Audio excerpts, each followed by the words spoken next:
लोकसभा चुनाव को लेकर सभी पार्टियों ने तैयारियां शुरू कर दी हैं, लेकिन राज्य में फिर से बंटवारे की मांग शुरू हो गई है। यानी कि यूपी में एक बार फिर से बांटने की मांग शुरू हो गई है। दरअसल संजीव बालियान ने एक सभा में कहा कि वे पश्चिम प्रदेश यानी कि पश्चिमांचल की मांग का समर्थन करते हैं। अगर ये राज्य बनता है तो इसकी राजधानी मेरठ होगी। आपको बता दें कि ये मांग पहली दफा नहीं उठ रही है, इससे पहले भी ये मांग उठती हुई आ रही है। यूपी को 4 हिस्सों यानी कि पूर्वांचल, पश्चिमांचल, बुंदेलखंड और अवध प्रदेश में बांटने की मांग उठ रही है। साल 2011 की बात है। उस समय यूपी में बहुजन समाज पार्टी की सरकार थी। उस दौरान मायावती ने विधानसभा में एक प्रस्ताव पेश किया था। ये यूपी को 4 हिस्सों में बांटने के संबंध में था।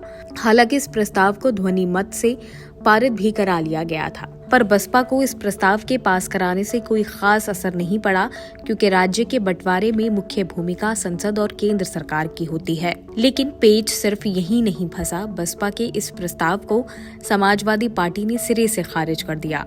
वहीं बीजेपी और कांग्रेस ने इस पर कोई स्पष्ट प्रतिक्रिया नहीं दी। विपक्षी दलों ने उस वक्त बसपा के इस प्रस्ताव को राजनीतिक स्टंट करार दिया था। साल 2022 के विधानसभा चुनाव से पहले जब सीएम योगी आदित्यनाथ से इस बारे में पूछा गया था तो उन्होंने कहा था कि हम तोड़ने नहीं जोड़ने में विश्वास रखते हैं। संजीव बालियान के इस बयान से लोगों में एक संदेश गया है।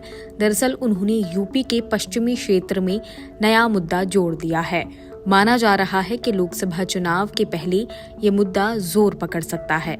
बता दें कि पश्चिमी यूपी में कुल 26 जिले आते हैं, जिनमें ये मुद्दा काफी जोरों पर रहेगा। लोकसभा के चुनाव से ठीक पहले पश्चिमी यूपी का मुद्दा उछलना कोई छोटी बात नहीं है।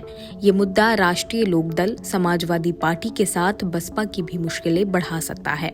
2019 के चुनाव के आधार पर देखें तो वेस्ट यूपी की 7 लोकसभा की सीट पर बीजेपी हार गई थी।